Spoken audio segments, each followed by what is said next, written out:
This is Everyday Tension. Real stories based on real experiences about everyday conflicts people rarely talk about. This story was shared anonymously. If you'd like, you can support the channel by liking or subscribing and let me know in the comments where you're listening from. Here's what happened. It started small. That's how these things always start, I think. My son, Mark, and his wife, Chloe, had their second baby, and the first one, Lily, was just 3. Chloe went back to work part-time after her maternity leave. Mark's schedule at the garage was unpredictable. They live about 20 minutes from me. I offered to help. Of course I offered. I'm the grandma. I love those kids. At first, it was one afternoon a week. I'd go over, bring some groceries maybe, play with Lily, cuddle the baby, Leo. Chloe would get a few hours to herself to run errands or just sleep. It felt good. It felt useful. I'd leave feeling tired but happy, like I'd done something important. Then it became 2 afternoons. Then it was, Mom, can you pick Lily up from preschool on Tuesday? Chloe's got a dentist appointment. Then it was, the sitter cancelled for Thursday, can you come by? I said yes. Every time I said yes. 'Cause what was I supposed to say? No? They needed me. The kids were my grandkids. It's what you do. The shift wasn't a single thing. It was 100 small things that added up, until one day I looked at my calendar and it was just blocks of their time in my week. The asking turned into telling. The texts changed. It used to be, "Hi Mum, any chance you're free Thursday? We're in a bind." Then it was, "We need you Thursday." Then it was just, "See you at 7 a.m. Thursday, no question mark, just a period." One Thursday, I had a hairdresser appointment. A stupid thing really, just a trim. I had it booked for 3 weeks. I got the "See you at 7 a.m. text on Wednesday night. I stared at my phone. I typed out, "I can't tomorrow, I have an appointment." I deleted it. I typed, "I have a prior commitment." I deleted that too. I felt nervous. My heart was beating too fast, like I was about to do something wrong. I finally sent, "I can't do tomorrow, sorry, I have something booked." The reply came back almost instantly. "What? We really need you, can you cancel?" I didn't answer right away. I went and looked at myself in the mirror. I looked tired. I cancelled the hairdresser. I sent back, "Okay, I'll be there." I got a thumbs up emoji. That was it. The thank yous had stopped a long time before that. I didn't even realize it until I tried to remember the last time Chloe had said it. It was just expected. I was part of the childcare machinery. I'd show up, and Chloe would be rushing out the door, her bag over her shoulder, talking a mile a minute about what was in the fridge for lunch, when Leo's next nap was, don't let Lily watch too much TV. Sometimes she'd just wave from the hallway.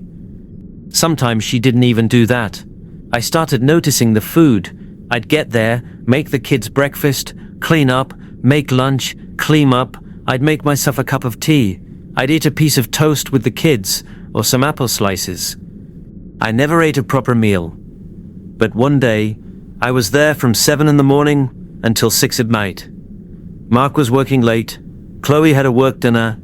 I ordered a pizza for me and Lily. I paid for it with my own card when the delivery guy came. I didn't think anything of it. The kids needed dinner. I was hungry. I was so tired that night when I got home. My back ached from carrying Leo. My ears were ringing from the constant noise. I poured a glass of wine and sat in the dark living room. I thought about my friends. Susan was taking a watercolor class. Linda was going on a cruise with her sister. I was spending my days wiping noses and pureeing vegetables. I love my grandkids. I do. But I felt a hollow space opening up inside me. It was the feeling that my time, my own life, was just leaking away, and no one even saw it happening. I talked to my friend Carol about it. Over coffee, I said, "I think I'm babysitting too much. I'm worn out." She nodded sympathetically. "Can you just say no?" she asked. It sounded so simple, but it wasn't. Saying no felt like letting them down, like being a bad grandmother, like admitting I didn't want to be with Lily and Leo, which wasn't true at all. I just wanted it to be a choice, not a default. The breaking point was a weekend. It was a Saturday. Mark called in the morning. His voice was strained. "Mom, we're in a real crisis. Chloe's mom had a fall back in Ohio. She's okay, but Chloe's flying out this afternoon to go see her. I've got to cover a big job at work tomorrow. It's been scheduled for months. Can you come stay tonight and tomorrow? Just sleep over?" What could I say? It was an emergency. I packed an overnight bag. I stayed Saturday night. I did the whole routine. Baths, stories, the whole thing. Chloe was gone. Mark came home late, exhausted, and went straight to bed. Sunday, I was with the kids all day again. Mark was at work. I was tired from sleeping on the pull-out couch in the living room. Leo was fussy. Lily was bouncing off the walls. I texted Mark around 3. "What time will you be home?" He wrote back, "Hopefully by 6. Thanks, Mom. You're a lifesaver." He got home at 6:30. He looked wrecked. He gave me a quick hug, said, "I don't know what we'd do without you," and then immediately started dealing with the car. I gathered my things. I felt like a ghost in my own son's house. I drove home. My body felt heavy. I didn't even make dinner. I went to bed at 8 o'clock. The next week, the regular schedule resumed. Chloe was back. The text came on Tuesday, "See you Thursday at 7. It was the same as always, but it wasn't the same for me. Something had snapped. That lifesaver comment, it didn't feel like a compliment anymore. It felt like a job description. A job I hadn't applied for and wasn't getting paid for. I stewed on it for 2 days. I rehearsed what I would say. I knew I had to talk to Chloe. Mark would just deflect, try to make peace. Chloe was the practical one. She managed the schedule. I waited until Thursday, after I'd finished for the day. The kids were fed, Leo was down for a nap, Lily was watching a show. Chloe had just gotten home. She was putting her bag down, checking her phone. I took a deep breath. "Chloe, can we talk for a minute?" She glanced up. "Sure. Everything okay?" She didn't look up from her phone. "It's about the babysitting," I said. My voice sounded strange to me. Now she looked at me. "What about it?" "I've been doing a lot of it. A real lot. And I'm happy to help, but it's becoming a regular commitment, almost like a job." I was trying to be careful. She shrugged a little. "Yeah, it's been a huge help. We're so grateful." That word, grateful. It hung in the air. It didn't match the texts, the expectations, the lack of thanks. "I know," I said. "But I think if it's going to be this regular, I need to be paid for my time." "There," I said it. "Something to acknowledge the time. It's taking over my week, Chloe. I have other things." She let out a short laugh, but it wasn't a happy sound. It was dismissive. "You're their grandma. Don't be dramatic. This is what grandparents do." "I am their grandma," I said, and my voice was firmer now. "And I love them, but I'm not a built-in daycare service. I'm not retired. I have a life. This is many hours a week. So you're saying you don't want to see your grandkids?" Her tone was sharp. "That's not what I'm saying at all. I'm saying I need a boundary. I need it to be a choice, not an obligation. Payment makes it a formal arrangement. It sets a limit." She shook her head, looking at me like I was a difficult child. "I can't believe this. After everything we've been through. You're family." "Being family doesn't mean I have no limits," I said, but it came out quieter than I wanted. "We'll figure something else out," she said, turning away, picking her phone back up. The conversation was over. I left feeling shaky. I didn't know if I'd done the right thing, but I'd done it. I drove home in a daze. I thought maybe she'd cool down. Maybe she'd talk to Mark, and they'd realize I had a point. The next day, I decided to make it clear. I was serious. I created a simple invoice on my computer. I calculated the hours from the previous week, including the overnight. I put a rate far below what any nanny would charge. I just wanted the principle of it. I emailed it to her with the subject line, "For your records." I thought it was professional. I thought it would make her see. An hour later, my phone dinged. It was a message from Chloe. It wasn't text, it was a photo. I opened it. It was a bill. She had taken a notepad and written at the top, groceries, Mum's visits. She had listed items, a loaf of bread, a block of cheese, a gallon of milk, a bag of apples, a jar of peanut butter. She'd even put little check marks next to them. At the bottom, she'd written a total and circled it. I stared at it. My face went hot, then cold. I felt like I'd been punched in the stomach. I ate a piece of their bread. I had some cheese. I drank tea. This was her response. This was how she saw me, as a mooch, as someone keeping a tally of slices of cheese. My hands were trembling. I didn't even think. I called Mark. He answered on the third ring. Noise from the garage in the background. "Mum, everything okay? Did you see what your wife just sent me?" My voice was tight. "What? No, I'm at work. What's going on?" I sent her an invoice for the babysitting, for the hours, as we discussed. She sent me back a bill for the food I've eaten at your house. There was a long silence. The garage noise faded, like he'd walked somewhere quieter. "She did what?" "You heard me. A grocery bill, Mark, for the food I ate while watching your children." He sighed. A heavy, tired sigh. "Mum, come on. Why did you send an invoice? That's a bit much, don't you think? A bit much, after all I do?" She told me I was being dramatic. I was trying to be clear. "I get that you're tired," he said, and his voice had that placating tone he uses when he's stuck in the middle.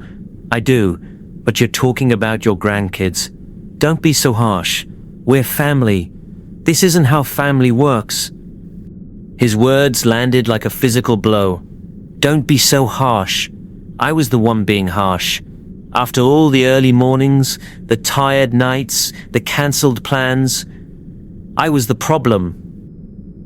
"Yes, they're my grandkids," I said, and I could hear the hurt breaking through in my voice.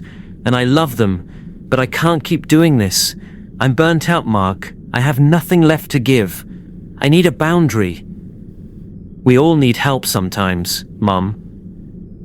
"I am helping. That's all I've been doing. I need help back.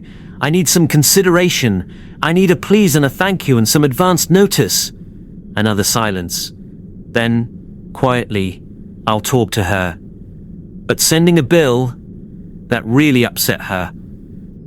It felt like an attack, and her sending me a grocery bill, how did that feel? I shot back. He didn't have an answer. We hung up a minute later, the conversation going nowhere, ending in that awful, stiff way where neither of you says goodbye properly. After that, I stopped. I didn't offer. I didn't reach out to ask if they needed help. I just stepped back. The silence from them was loud. No more "see you at 7" texts. Nothing. For a few days, it was a relief. I slept in. I met Carol for a long lunch. I went to the library. I felt guilty the whole time, but I also felt a sliver of myself coming back. Then the guilt would swell. I'd think about Lily's little face. I'd wonder who was picking her up from preschool. I'd imagine Leo, and my arms would feel empty. I missed them so much, it was a physical ache. But I was also so angry. Angry at Chloe for her pettiness. Angry at Mark for not standing up for me. Angry at myself for letting it go on so long. A week passed, then 2. I saw a picture on Chloe's social media. It was of the kids at a playground. A woman I didn't recognize was in the background, pushing Lily on a swing. A new sitter, I guessed. So, they had figured it out. They'd replaced me, just like that. The hurt was so deep, it surprised me. I wanted them to miss me. I wanted them to realize how much I did. But maybe they didn't miss me at all. Maybe they just found someone else. 3 weeks to the day after our argument, there was a knock on my door on a Tuesday morning. I wasn't expecting anyone. I opened it, and there was Chloe. Lily was holding her hand, looking up at me with big eyes. Leo was on her hip, in his car seat area. Chloe looked exhausted. Dark circles under her eyes, hair pulled back in a messy bun. "Hi," she said. Her voice was flat. "Hi," I said. I looked at Lily. "Hi, sweetheart." Lily gave me a small, unsure wave. "I need to get to a doctor's appointment," Chloe said, not meeting my eyes. She was looking past me, into the house. "My back's been killing me. The new girl cancelled. Can you please help? Just for a few hours." My heart jumped. I wanted to say yes. I wanted to scoop Lily up, take Leo from his carrier. I wanted everything to be okay. The words were right there. But then I thought of the grocery bill. I thought of the silence. I thought of being taken for granted again. This was how it would start. One emergency, then back to the old routine. I swallowed. "Have you found a permanent nanny yet?" I asked. I tried to keep my voice neutral. Chloe's face hardened instantly. She rolled her eyes, a gesture of pure frustration and content. "Forget it," she mumbled. She turned, tugging on Lily's hand. "Come on, guys. Grandma." "Oh!" Lily said, confused, looking back at me as she was led away. "Bye, sweetie," I managed to say, but my voice cracked. I watched them go. Chloe buckled the kids into the car, not looking back at the house. She got in and drove off. I closed the door. I stood in my quiet hallway. The silence was crushing. Now I feel torn apart. Am I being heartless? A sick grandmother who turned away her own daughter-in-law in need? She did say please. She looked so tired. Or did I just finally set a boundary I should have set a year ago? I think about Lily's confused face. That will haunt me. I think about the new girl in the playground picture. They've moved on. I love my grandkids, but I don't want to feel used. I don't want my love for them to be the rope that ties me to a responsibility that drains me dry. I thought setting a boundary would make me feel strong. It just feels lonely. I keep waiting for the phone to ring. For Mark to call and say, "Mum, let's talk this through." But he doesn't. I think he's waiting for me to call and apologize, to go back to how it was. I don't think I can go back, but I don't know how to go forward either. The peace is shattered. It's not a loud, dramatic break. It's a quiet, frozen distance. And in the middle of it are 2 little kids who probably just wonder why they don't see their grandma as much anymore. I don't know how to fix it. I don't even know if fixing it is my job. All I know is that it hurts. And the hurt just sits there, in my chest, every single day.